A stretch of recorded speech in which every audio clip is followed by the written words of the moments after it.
Hello, fellow fantasy sports fans. Welcome to MFSN's Football Strategy Show, Thursdays at 4 p.m. Eastern, 1 p.m. Pacific. I'm Dr. Dan Ratner, and I'm here today just with Ross the Boss. Hey, everybody. Ross the Boss coming live from La La, California. And yes, we're here to talk football, not baseball, even though the playoffs are going on. Yeah, I said playoffs. Are the Guardians in it? No, the Guardians lost. Well, no, they were in it. They were in it. But you're right. They're not now. We're not either. Cincinnati's not in either, so don't feel bad. But we're here to talk football. We'll talk waiver wire. We'll talk strategy. We'll talk news in the NFL. There's nothing we want to talk about. And if you guys have questions, don't be afraid to ask us. We'll be happy to answer them. All right. So listen, Ross usually does a waiver wire show on Tuesdays with Casey. For various reasons, we had to reschedule that. So we're combining it today. So Ross, we're going to cover the ground of waiver wire first. And let's start with quarterbacks. And you're a Bengals fan. Is Joe Flacco a pickup that you would want to make? You know, if you're in a 10-person league, he's definitely not a pickup. Let me just remind people, the Bengals offensive line is horrible. And I say that with a capital H. I wish I was wrong, but I'm not. Flacco's a guy that has no mobility. I mean, this guy's 57 years old. He stands in the pocket. He gets older every time you every time I talk about him, I give him 10 more years. But he's not 57. I just said that, so make sure. No, he's 50. He's 59. 59. Okay, there you go. Mm-hmm. But he's not the quarterback I was hoping. I wanted Winston, Jameis Winston for the Giants. He's a Giant backup, but that didn't happen. So we got Flacco. And I don't know if you guys saw the picture. He was flying from Cleveland to Cincinnati on a commercial flight, which is surprising. I mean, he's a down-to-earth guy. A down-to-earth guy, because he was flying coach even. I guess it's a 45-minute flight from Cleveland to Cincinnati, I imagine. Might even be shorter, but yes. Yeah, maybe even shorter. But long story short, no, I'm not excited about Joe Flacco. I'm more upset that the Bengals brought in a guy that has no mobility at all. Yeah, I mean, I love Joe Flacco as a guy. He's a great guy, and when he was with the Browns the first time around, he really lit a fire under us. He played great. I give him all the credit in the world for that, but you do not want Joe Flacco as your starter at this point. He's 65 years old. He's 65 now. And actually, now that I said the sentence, he's 68. It just gets worse and worse. But in all seriousness, yeah, he's going to get sacked a lot. He's going to throw a lot of interceptions. It's going to be ugly, I think. And by the way, I was laughing at this, Ross. You and I were debating who to take in the survivor pool, and we each took teams that lost. I mean, the Arizona loss was, I don't know if you guys saw it, but the running back dropped the ball at the 1-inch line. So it was a safety or whatever it was. Yep. And it was a crazy loss. And Tennessee came back and won the game, which is unbelievable. And then I had the Rams, and the Rams had the ball on the 1-yard line. And my fantasy player, Corinne Williams, fumbles the ball on the 1, and we lose the game. So there you go. Some wild losses. Well, I brought that up because this Survivor Pool week, I will be taking the Green Bay Packers against the Bengals. And with them starting Flacco, I'm licking my chops at that one. I am starting Green Bay also. Yep. And I'm on the same page. Because in our Survivor Pool, you get one strike. You get one mulligan. Right. So we got lucky enough to survive. Now, yeah, I think that's better because that way. Let's talk about some actual priority pickups, because people obviously are not rushing to pick up Joe Flacco, but there are, I think, some running backs that are particularly interesting this week. Who would you highlight as a pick for that? I mean, a team that runs the ball a lot and depends on the running game is the Chargers. That's where I was headed. Haskins is probably available in your league. I don't know if he still is, but he could be. He's going to get the ball 15 to 20 times in Los Angeles. He is a runner, and that's all they love running the ball in Los Angeles with the Chargers. That's all they do. And listen, he's 50% rostered. Okay, so he jumped like 47% in 2 days. Okay, and Kamani Vidal, the backup, is at 22% now. But Omarion Hampton is on IR for at least 4 weeks. 4 weeks, right? Yes. And then another running back, Michael Carter, but I'm not quite sure what his percentage is. I'll check that for you. But those are the two main ones. He's at 53%. Right. And somebody else who had a huge game. This guy had 200 yards last week. Oh my God. And he's playing the team that cut him. He's playing him this week is Rico Dowdle for the Carolina Panthers. That was a monster game. The Cowboys are the ones that said, we don't want you to play on our team. They didn't offer him a contract. So he's playing against them this week. So I think Rico's going to have a huge game this week. Well, what is your prediction for what kind of huge? I mean, he had 206 yards rushing, a touchdown, 4 targets, 3 receptions, 28 yards. Monster game. The offensive line for Carolina they have a good offensive line. They really do. They move people. I think Rico will have over 100 yards, maybe a couple touchdowns. He's not going to have 200 yards. He's not going to have 200 yards, but I could definitely see him easily breaking 100 yards and getting at least 1 touchdown. He's a great start. I'm going to mention one other guy who I think is still a great start, but I want to get this confirmed from you.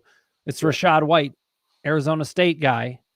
He had a big week last week. I mean, just talk about Tampa Bay real quick. I mean, Baker Mayfield, I hate rubbing this in your face because I know you're a Browns fan. I know you had him on your team and they gave up on him. I know you're upset about that. I would be. I'm kind of a Browns fan. I love Baker Mayfield. I mean, this guy was Baker Mayfield. 30 to 1 to win the MVP beginning of the year. Now he's down to 12 to 1. I like Baker Mayfield to be the MVP of the league. I think Tampa Bay is going to make the playoffs. I think Baker would be a big part of it. I mean, this guy doesn't like to lose. I mean, he's just unbelievable this year. And he's running the ball too, which is great. I like Baker Mayfield much more than I like the Browns. When that divorce happened, I was like, I'm on the Baker Mayfield side. I like Baker too. I miss those commercials when he lived at the stadium. Oh, those were greatest. They were the greatest. But I mean, Baker to me is just reminds me of Brett Favre. He really does. I mean, he's a guy that never gives up. I mean, last week they were losing with 2 minutes left, and they end up winning the game. I mean, it was just unbelievable. I mean, this guy every week he figures a way to win. I mean, he's just great. And if I had to vote right now for MVP, Baker Mayfield would get my vote. Well, I love Baker, and he's becoming. He's obviously a must start even in QB1 leagues, but he's just been a monster. But Bucky Irving is the story here in terms of waiver wire because he's sitting out today's practice. The thought is he's still not going to play, as far as I know. Is that correct, Ross? Do you have intel on that? Well, no, Friday. The intel is if he practices Friday, he'll play. If he doesn't practice, he's not going to play. Okay, if I'm the Bucky Irving rosterer, I'm going to try to get Rachaad White for cheap, because the guy who owns Rachaad White or girl knows that Rachaad White doesn't have a lot of long-term value, but he's a great plug and play this week. And meanwhile, we're in the bye weeks. Let's talk about which teams are on bye. Are you aware of this, Ross? I know there's bye weeks. I do have a few players that are not playing, but you got to remind me who has bye weeks this week. I'm pulling it up now. So the bye weeks. Oh, interesting. It looks like there's only 2 teams on bye this week. Huh. Yeah. Houston Texans. That's why I didn't really know. I know it's a bye week, but there's not many. Houston Texans and Minnesota Vikings. Okay. So, I mean, one of the reasons I didn't know there were only 2 is that I happen to have a fair amount of Texans. So it looked like there was a lot of teams on bye, but there's really not. Yeah, I mean, I've Chubb in a couple leagues. I noticed he wasn't playing. Okay, and yet, even one player out can make a big difference. So if you plug in, let's say from a flex spot, let's say you have Nico Collins and you can't play him. Play Rachaad White instead of Nico Collins if at a flex spot. Yeah. That's a great play. All right, wide receivers, Ross, who are you seeing waiver wire material-wise that you would have wanted to pick up earlier in the week or now if they're still floating around? I mean, wide receiver... Let me get my list of wide receivers who I like. I still love Troy Franklin of Denver. I still think Nick looks for him all the time. He's still under 50%. He's still gettable. Somebody else that huge game last week for Kansas City, and I feel he could be the receiver that is going to be one of his favorites is Tyquan Thompson of the Kansas City Tyquan Chiefs. Thornton? Tyquan Thornton of the Kansas City Chiefs. I mean, he had a monster game last week, Thornton, and he was terrific. and he's available in a lot of leagues. I don't know if he still is. Yeah, I mean, look, I think when Rashee Rice comes back, there's going to be bigger, and Rashee Rice will be back after this week. Then there'll be bigger questions as to the role Tyquan Thornton has, Hollywood Brown. But for this week, for a plug and play, I think that's a pretty decent play. And something else that I picked up in our league that ended up having over 100 yards and had a huge day is Kendrick Bourne of San Francisco. I mean, he's like one of the few healthy receivers in San Francisco. I mean, they have nobody healthy. I have no idea.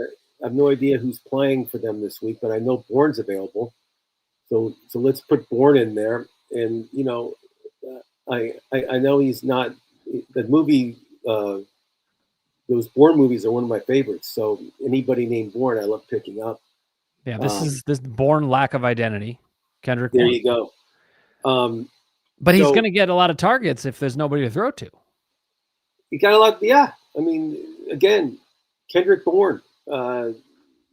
Pick him up if he's available. I mean, I have no faith of any of these receivers starting for San Francisco. They're always hurt. Yep. So there you go. Well, I'm curious what you think about the Colts. The Colts have been, pretty big revelation this year.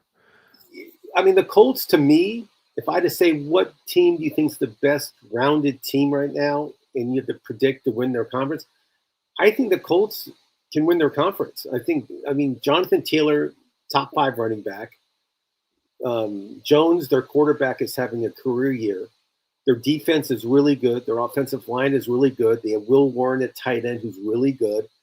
And Pittman's having a great year, and so is Downs. I mean, they're having a really good season, the Colts. And for me, they're the surprise team. I did not have them winning. I totally agree. Number one surprise but team. I do feel they're a team to be reckoned with. I don't want to play the Colts if I was any team in the league.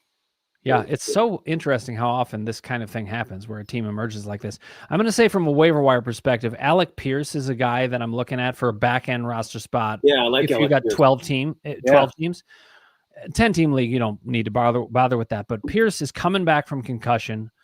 He had back-to-back games with 5 targets, 4 receptions, and 67 and 68 yards respectively. He's playing on a good team. There's room enough for him to bring in a potentially good. I'm not saying I'd love to start him this week, but any injuries on that team, he's going to get vaulted into a really good role. Now, Ty Warren is there also, so they've got a lot of targets to go around. So I understand that, but he's still a guy that I think is worth looking at to pick up. Let's jump back to quarterbacks. We talked about Flacco at the beginning. Is there anybody worth picking up yeah? I mean, hopefully you're okay at the quarterback spot. I mean, let's talk about Cleveland because of Flacco leaving, a lot of changes have happened. So Dylan Gabriel is now the number 1. I think they'll give him at least 3 or 4 weeks on a leash. If he doesn't do well, I guess Sanders is number 2. Am I correct? That is correct. And then I just have a question. Now, you live in Cleveland, so you watch the local news. You know what's going on better than me. Let's say Watson. I know he's going to the meetings. I know he's participating. I don't know if he's practicing yet. I know he's still hurt. But is Watson, will he see the field at all this year? Or is he a third-string quarterback? Or what's your thoughts on Watson? Listen, so first of all, I want to own this. Like, I don't watch a lot of media about the Browns because I truly don't like them. But I will say this. I can give you my hunch. Based on the way the Browns have done things, I think they're done with him. I don't think he sees the field ever again. Really? Yes, not with the Cleveland. I think they're going to start Dylan Gabriel. They're going to see what they have in him. If they don't feel they've got something in him, they're going to start Sanders and see what they have in him. I think that Watson is regarded as toxic. They can't wait to get rid of him, is my guess. And they can't cut him. From a contract perspective, they can cut him, but they take a huge cap hit no matter what. And I think they actually will cut him this summer. That's my guess.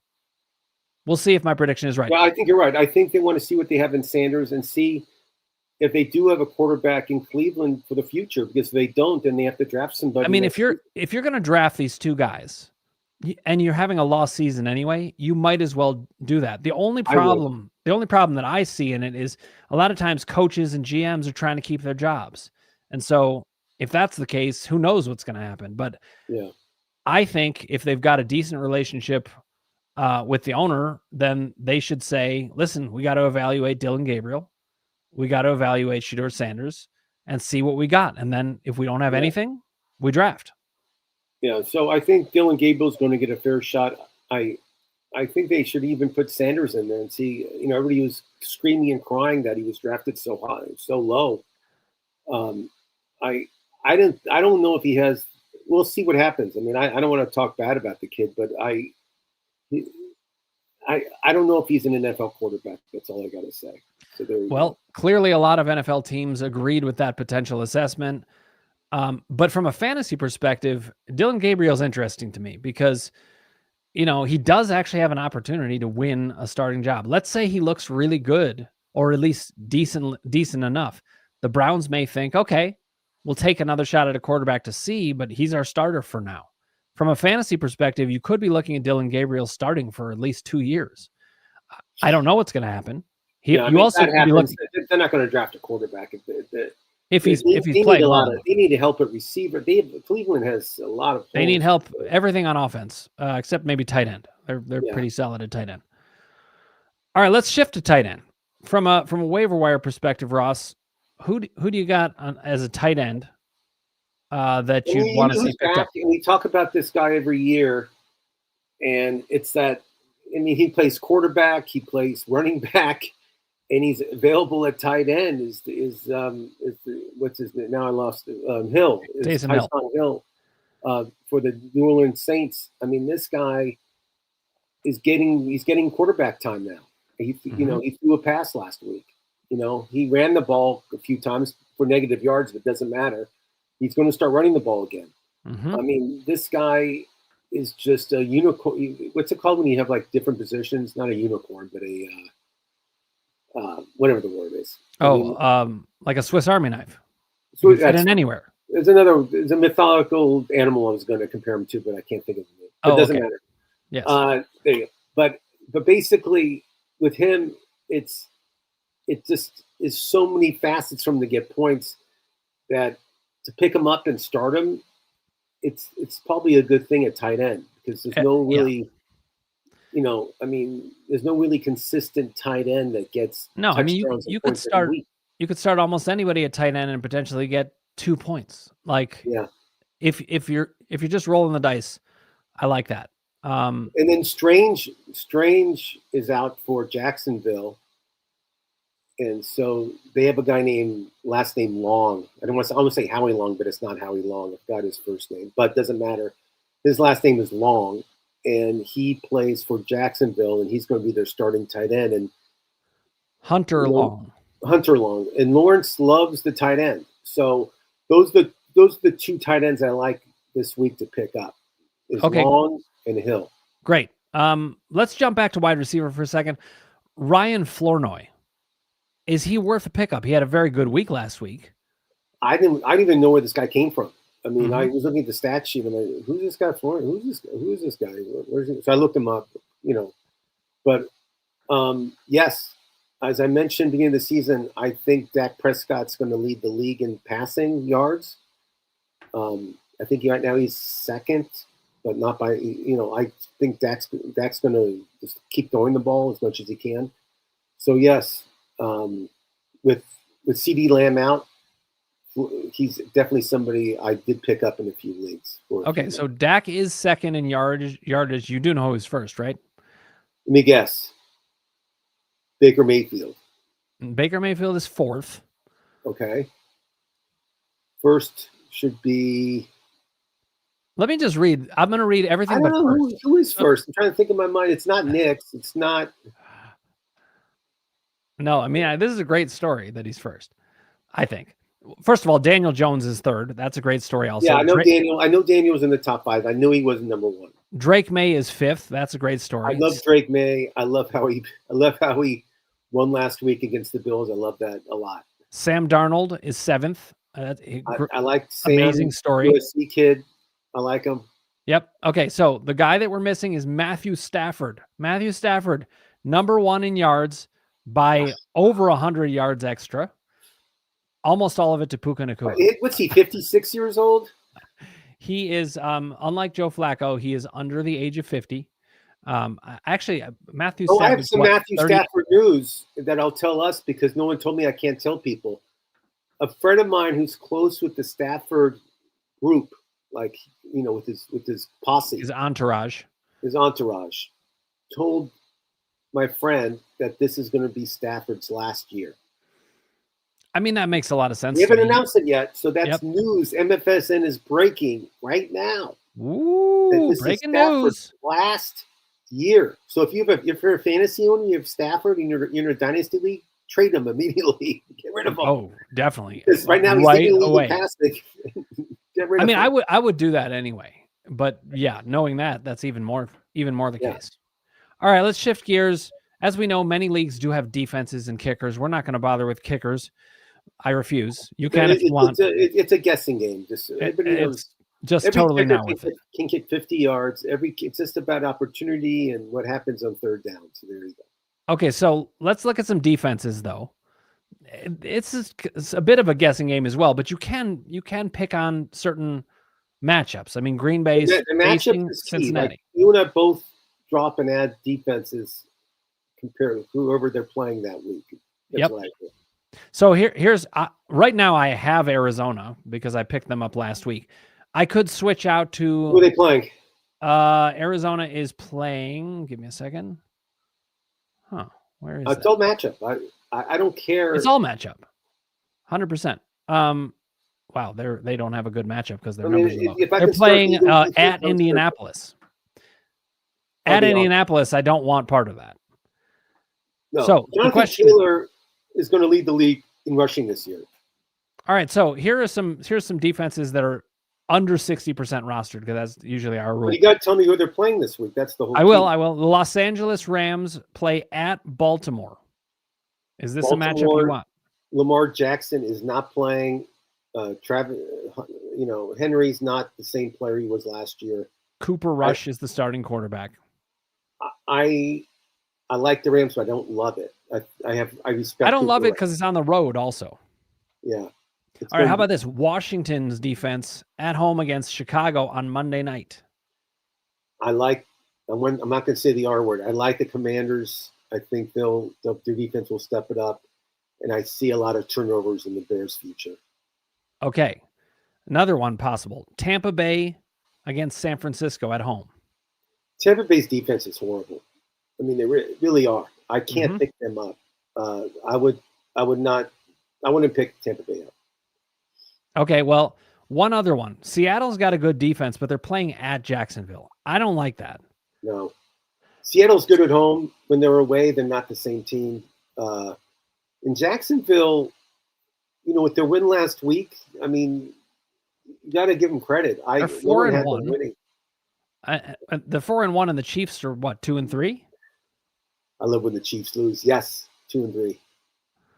Yeah, and I mean the Chiefs are, I think, still going to turn it on. But it sounds to me like Washington would be your recommendation of those waiver wire teams. I'm not seeing anybody else. I like Washington. As you know, I love the Monday night games. That's the Monday night game, huh? That's the Monday night game.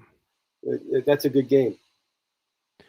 So, I was thinking, well, maybe I stick with Arizona because they're a decent defense, but they're playing on the road at Indianapolis. I just don't like it. All right, anybody else from a waiver wire perspective that you think we just need to be thinking about?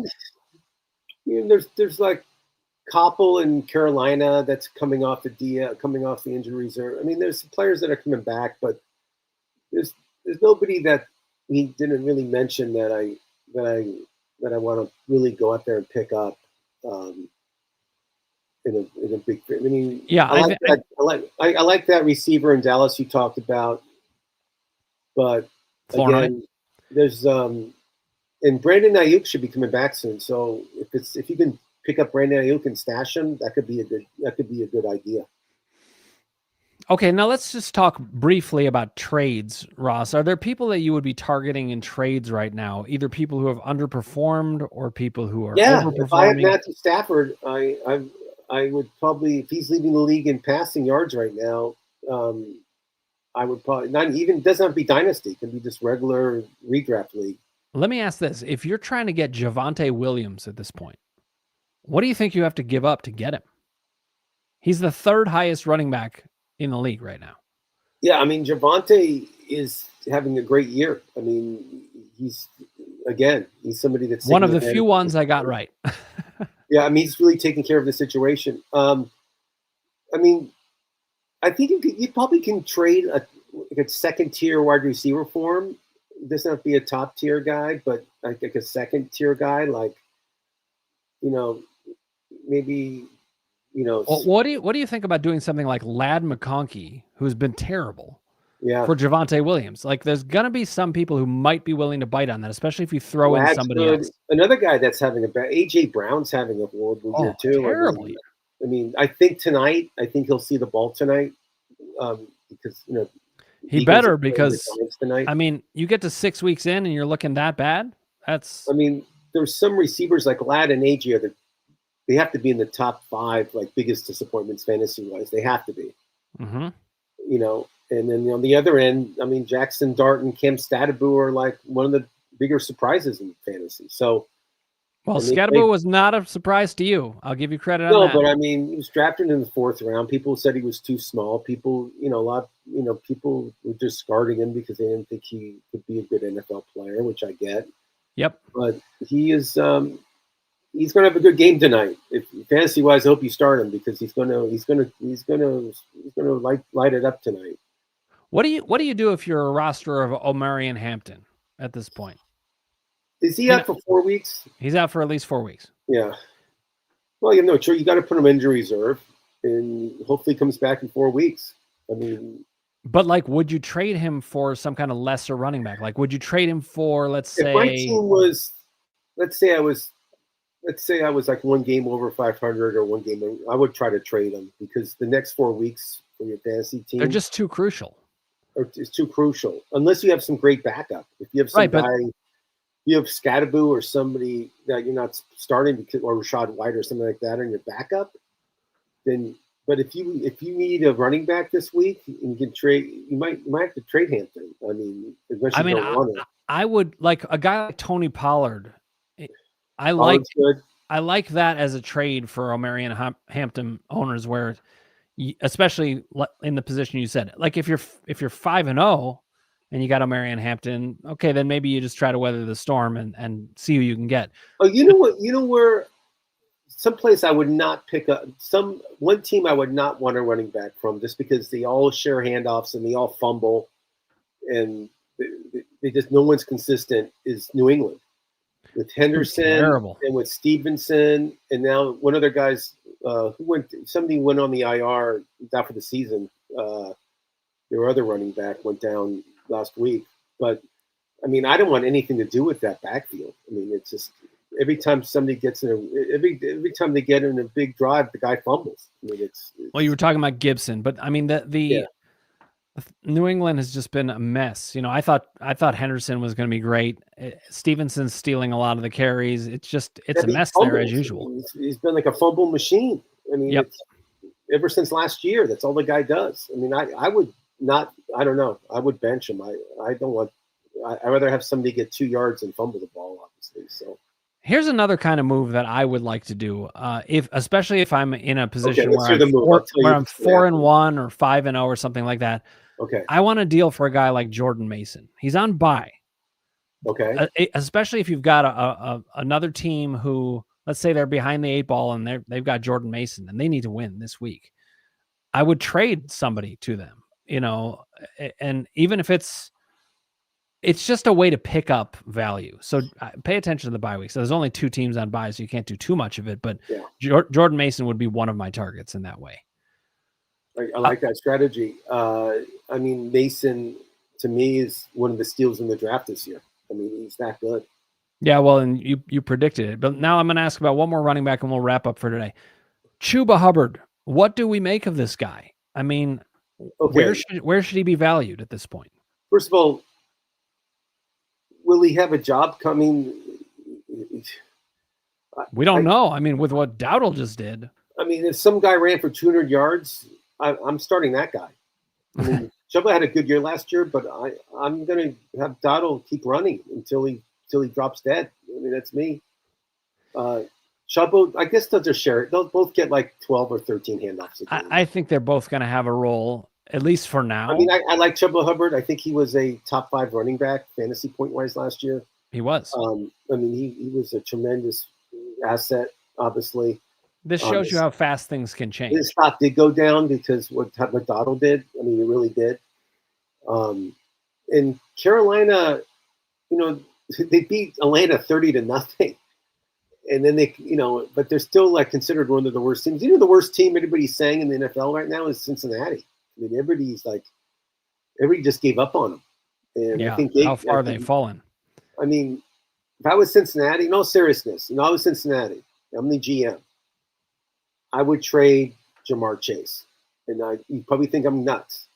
But the reason why is they're not going anywhere. They can get a lot for him. He's in his peak of his career. So you don't want to wait till he's down here like Cooper Kupp is. You want to trade him up here. All right, I hear you. I wouldn't do that if I were the Bengals. Why? Just tell me why you want to trade him. Because you're still built around Joe Burrow, and he's coming back, and I think you want to see what you have with them. If anything, I think you trade T. Higgins, but I will say this. You will get a lot less for T. Higgins. So I understand your strategy. Jamar Chase, you can get like a Herschel Walker type situation going on. If you can get that, then maybe you do it. There you go. Now you're thinking like a GM.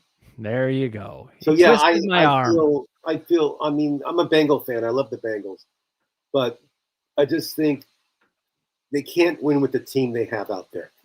Their offensive line is horrendous. Defense is below par.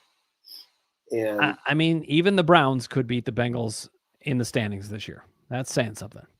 Yeah. So, but that's because of the injury. I mean, if Burrow were there, they would have probably gone 10-7, 9-8. There. The reality is he's not there, and yes, Chase, his value is so high right now in football. Yep. I if you can get a Herschel Walker type deal, I can totally see. Okay, well, I'm going to hit the phones as soon as we're done with this and try to get that deal done. If you see it, you know where it started. All right, Ross, great work today. Hope you guys enjoyed the show. Got some good waiver wire ideas. Next week, Casey will be back for waiver wire with Ross on Tuesday. That's 4 p.m. Eastern, 1 p.m. Pacific. Ross and I will be back, hopefully with Casey, for our Thursday show just like this. We'd love to talk trade with you. We didn't hear a lot of chatter today, but let us know what roster moves you have in mind, what trades you have in mind. We love to evaluate those with you. And you can also put your comments below. We love sports talk, so keep it up. And the one thing I learned today is Matthew Stafford is leading the league in passing yards, which is unbelievable. Unbelievable. I think he's 38, but he's not 59 or 75 like Joe Flacco. He didn't play one snap in the preseason. He didn't do anything. He was hurt. Yeah, well, they wouldn't have played him much anyway. I know, but I'm just saying it was speculation he might miss the first half of the season. Yep. Whatever. It turned out quite well. Time to deal him right away. Last year he's playing. There you go. You heard it here first. All right, Ross. Thanks so much. We'll see you guys next week. Keep the comments coming.